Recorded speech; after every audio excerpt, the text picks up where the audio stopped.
Ese fue el segundo paradigma, el paradigma de es lo que hay. A mí me gusta llamarlo así. Primer paradigma era no paradigma, el segundo era, y bueno, peor es nada, es lo que hay, la Biblia del calefón, como ustedes quieran. Tercer paradigma, felizmente, ya después la evolución académica llevó a un aprendizaje sistemático, la ciencia aportó su metodología, el profesional de medicina empezó a estudiar de otra manera, el cuerpo humano se empezó a ver de otra manera. Bueno, hoy por hoy tenemos tecnología de imágenes, tomografía computada, resonancia magnética, ni que hablar la radiografía y todas esas cosas que fueron un poco anteriores, pero ahora hay cosas mucho más modernas. Qué bien, agarrás un manual de anatomía y está perfectamente descrito el cuerpo humano y ya sabemos cómo funcionan casi todas las cosas y que el sistema endocrino tiene funciones importantísimas, que no es algo que está por ahí. Sabemos perfectamente lo que hacen los riñones, lo que hace el pulmón, lo que hace el estómago, qué tiene que ver el esófago, qué pasa con los tendones, todo. Perfecto. Y para ser médico tenés que meterte en facultad de medicina muchísimos años y eso merece como mínimo un profundo respeto. Una persona que se pone a dedicar lo único que tenemos en la vida, porque compañeros, lo único que tenemos en la vida es tiempo. Tiempo es lo más valioso que tenemos en la vida. Una persona que se pone a dedicar eso para estudiar, para poder ayudar al prójimo, porque un médico poco se puede curar a sí mismo, más bien va a estar siempre en función de servicio, para mí es una persona que merece mínimo respeto y gratitud. Y de ahí en adelante cada uno verá qué le debe a cada quien. Mejor pagar las cuentas y ya está. La medicina avanzó muchísimo y ahora tenemos el paradigma de la salud que después se enriqueció con el aporte de la tecnología, los medicamentos, todo lo que conocemos.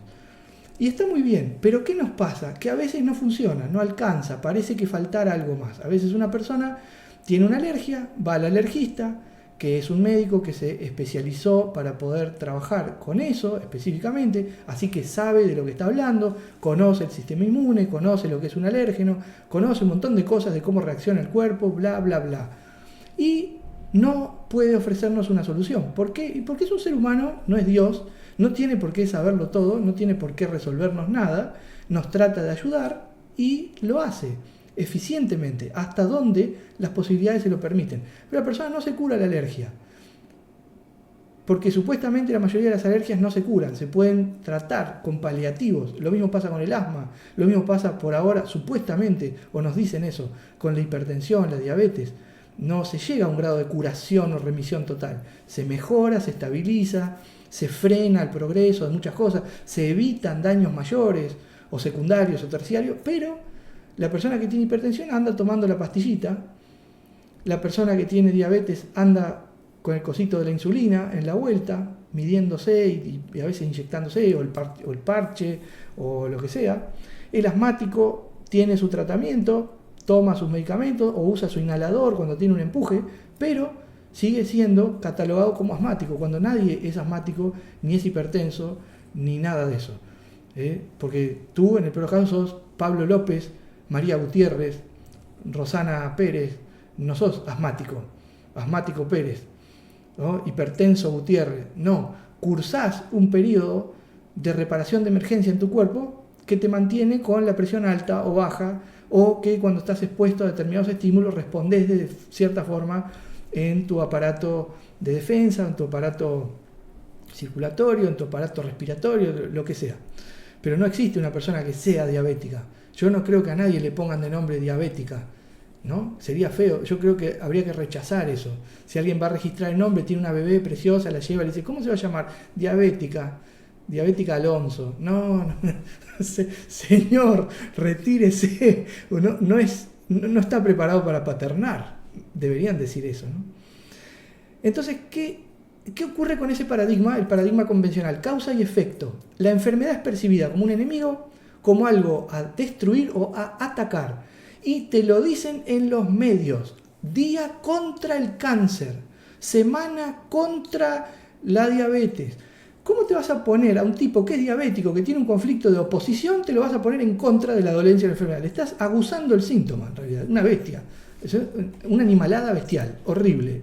Es la incomprensión total llevada al marketing. Felizmente no estoy hablando de una generalidad, sino de pequeños grupos, algunos de los cuales incluso hasta tienen ciertos intereses, pero bueno.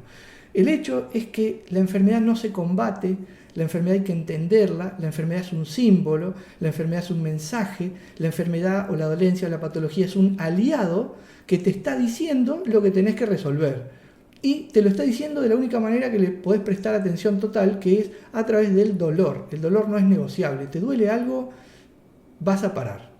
Si no existiera el dolor, que es una alarma, una señal del cuerpo, seguiríamos usando las funciones sin parar. Si te duele el pie, parás y te fijás qué le pasa, y a lo mejor encontrás la piedrita en el zapato, la sacás y seguís caminando.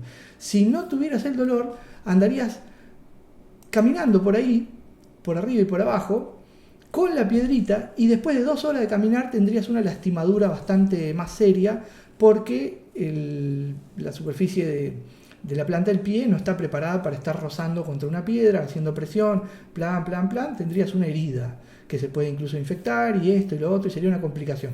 Entonces, los creadores de esta estructura física que conocemos como cuerpo dijeron, vamos a ponerle el tal sistema nervioso, que va a servir para un montón de cosas, y una de esas cosas es para tener un feedback de todas las partes del hardware de estas personas, que les van a reportar algo que no les va a gustar, que se llama dolor, pero que nosotros lo vamos a poner para que ellos se den cuenta cuando algo está mal y lo puedan proteger, cuidar o reparar. Paradigma entonces de tercera capa o tercer nivel, paradigma de la medicina convencional, es ataco tu síntoma. Resuelvo a través de tu síntoma, te acompaño a través del síntoma. La medicina hoy por hoy ya no está en ese nivel. La medicina hoy por hoy, felizmente lo puedo decir con mucha alegría, tengo un montón de amigos médicos de distintas especialidades, son alucinantes, y estoy muy contento de las cosas que hemos charlado, sobre todo en los últimos años, y muy admirado de la calidad humana que han alcanzado. Hay excepciones, por supuesto, porque somos seres humanos, pero la gran mayoría están trabajando a un nivel espectacular que no tiene nada que ver con lo que era hace 20, 30, 40 años. Porque hay una comprensión distinta y los paradigmas están evolucionando, y se está volviendo un poquito a humanizar algo que los intereses económicos impusieron un ritmo imposible de llevar y sumamente estresante y malicioso para los profesionales de la medicina. ¿Por qué pedirle a un ser humano que atienda a alguien en 10, 15 minutos y que resuelva de una manera perfecta? Porque si se equivoca en el diagnóstico o en el tratamiento, encima le caen arriba, y que sea certero y que sea empático, pero en 10 minutos, y no te da ni para saludar a la persona. Se sentó la persona y vos ya le tenés que estar escribiendo una receta, además de toda la presión que hay para no hacer imagenología que no sea estrictamente innecesaria, estudios que no sean realmente necesarios, suministrar medicamentos que estén dentro de una franja de costos de la cartilla que tenés ahí en el escritorio guardada. Eso va en contra del juramento. Eso va en contra de la ética humana, y los han obligado durante muchos años a obrar de esa manera. Entonces hay que ser un poco empáticos y tener una visión de conjunto. El paradigma de tercer nivel es el paradigma del síntoma. Algunos profesionales que son realmente personas amorosas porque dedicaron su vida a servir al prójimo lo usan de una manera y otros lo usan de otra manera. ¿Ok? Eso pasa en todas las profesiones. Siempre ha sido así. Y creo que todavía falta bastante tiempo que va a seguir siendo un poco así en diferentes capas, ¿no? Pero después viene el paradigma de la biodeco, que es una locura, porque hoy en día esto se ha dado a conocer no siempre de la mejor manera, con mucha fantasía, con mucho pensamiento mágico. Primero se generó una especie de extraña ola de rechazo y de odio hacia el sistema médico convencional, con sus aciertos y errores, luces y sombras. Eso es muy injusto, fue una etapa muy sombría, y todo biodeco, y con biodeco podés solucionarte la vida, y eso sí y no. No es tan así, tenés que trabajar profundamente, tenés que entender, tenés que conectar y tenés que acompañar de forma paralela, porque un tipo que tiene hipertensión no te vas a arriesgar a que le dé un pico y se te muera. O alguien que es diabético, no te inyectes más nada, se te va a ir solo, ya está. No podemos hacer esa barbaridad. Y hay muchísimos profesionales, y algunos muy reconocidos, incluso de países europeos, dando consejos muy violentos que las personas que saben de medicina se arrancan los pelos que les quedan porque no pueden creer las animaladas que dicen, ¿no? Así que hay que tener cuidado. Pero el paradigma de la biodeco es muy interesante porque es algo que ya se sabía hace tiempo, que lo sabe la medicina, lo sabe la psiquiatría, lo sabe el psicoanálisis, que es que el trasfondo psicosomático es fundamental. Lo que la biodecodificación aportó fue un mapa muy preciso de dónde está el clic psicoemocional que puede generar, a partir de un conflicto, una semilla biológica. Ese mapa es muy preciso, está muy actualizado, ya no es lo que los primeros libros de estos temas, Louise Hay, con su usted puede sanar su vida y las recomendaciones de que te duele la rodilla es porque no tenés un conflicto de sumisión, no te querés agachar o no querés dar el paso, tenés un problema respiratorio, el aire a tu alrededor es tóxico, está bien, pero es súper básico. Fue muy lindo porque nos abrió la cabeza a todos, el trabajo que hizo ella fue espectacular y muchísima gente se curó de cosas y se sanó porque pudo comprender con el corazón y abrir su mente a una realidad distinta y no solo la intervención directa al cuerpo o al síntoma, no atacar al cuerpo directamente o al síntoma, se abrieron a otro tipo de procesos. Después vino la gente de la enfermedad como camino, la enfermedad como símbolo, Rüdiger Dahlke y compañía, son un par de señores alemanes con mucha inteligencia y armaron una versión más compleja y más profunda del trabajo de Louise Hay. Pero no fue hasta Hammer, a partir de los años, redondeando, de los años 70, 80, 90, en adelante se empezaron a descubrir otras cosas.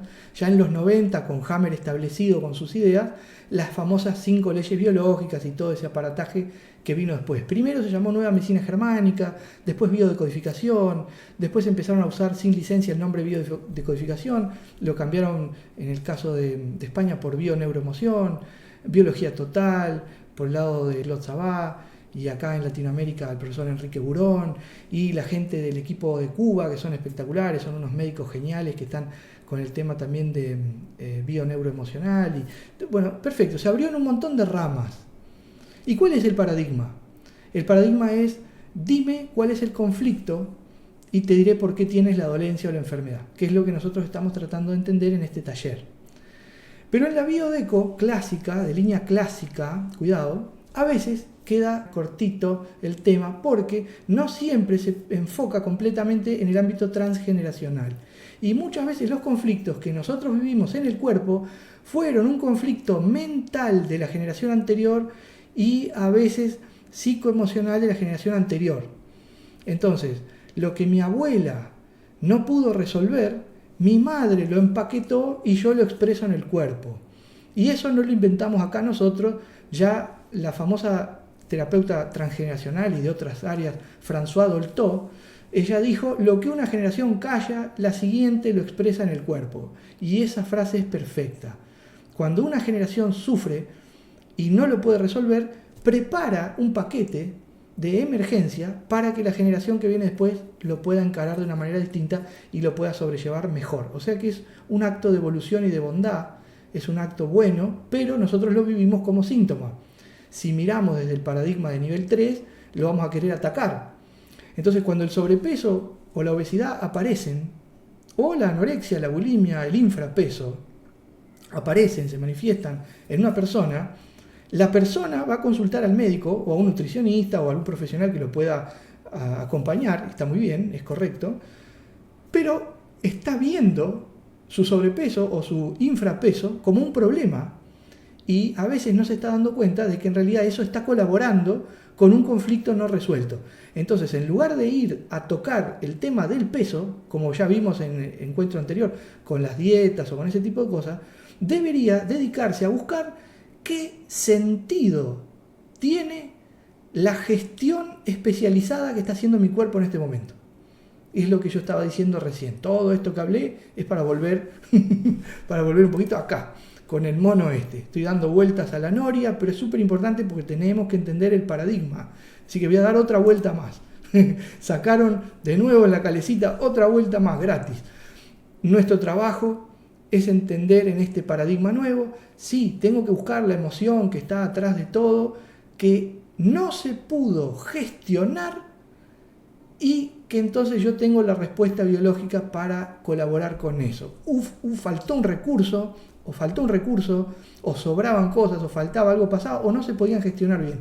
Y por eso, entonces, esto es un tema de gestión.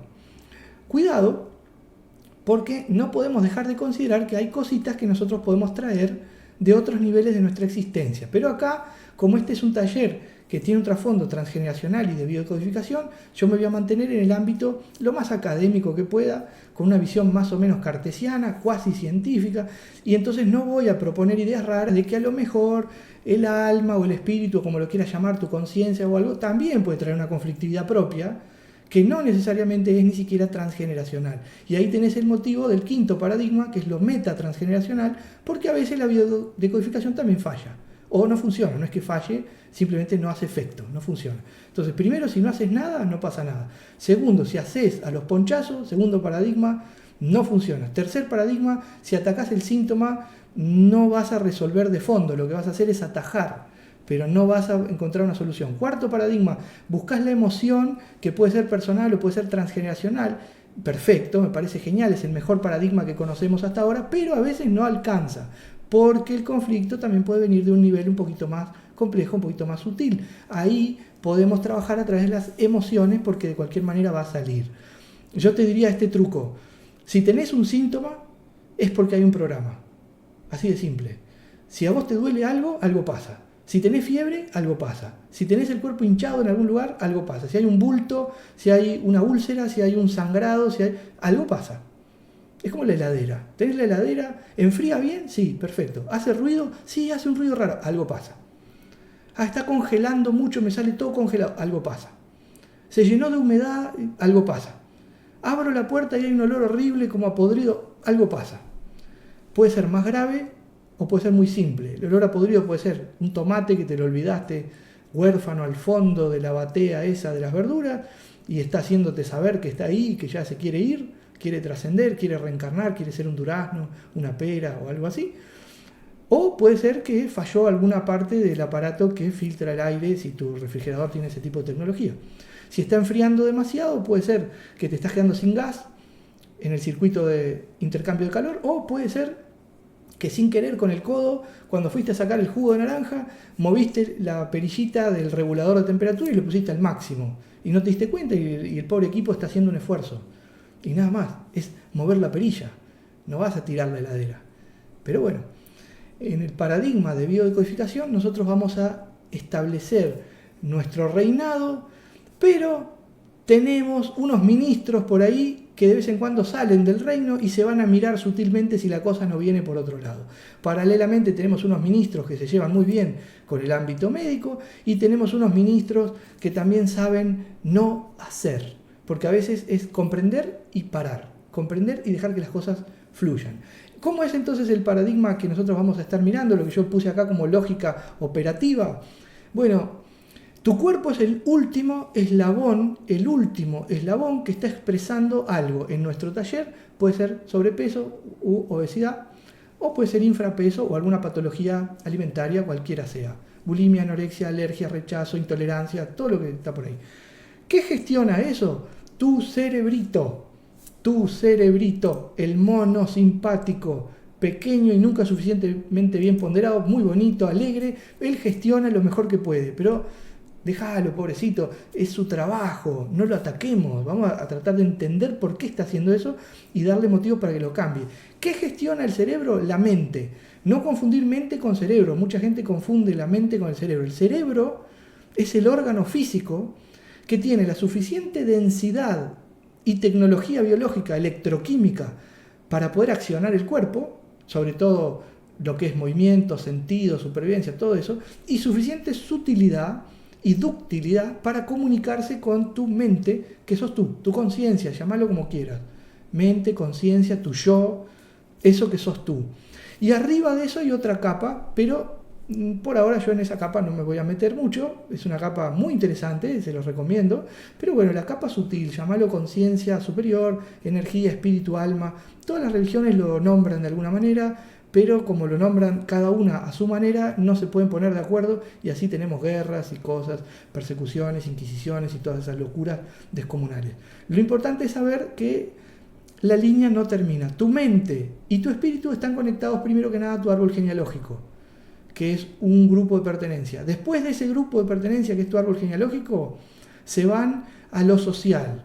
Vos sos latinoamericano, sos uruguayo, sos argentino, sos mexicano, sos español, sos colombiano, sos peruano, sos portugués, no sé, sos italiano, tenés un círculo de pertenencia más grande. Después sos humano, creo, ¿no? No sé si alguno capaz se saca la máscara y bueno, no lo hagan acá en público, ¿no? Pero bueno, perteneces al círculo humano, por lo menos en esta encarnación, y además de eso, ese grupo de pertenencia es espacio temporal, porque todos nosotros somos seres humanos de esta contemporaneidad y de este espacio físico. Estamos aquí ahora. No es lo mismo nacer en África que nacer en Europa. Y no es lo mismo nacer en África en el 1800 que ahora en el 2000. No es lo mismo nacer en Europa medieval que nacer en la Europa 2023. No es lo mismo. Nunca nada es lo mismo. Y como dije al principio, cuando puse la plaquita del camino, nunca es lo mismo, ni siquiera aunque se pudiera volver ahí y volver a repetir todo, no sería exactamente igual. Así que nada es nunca lo mismo.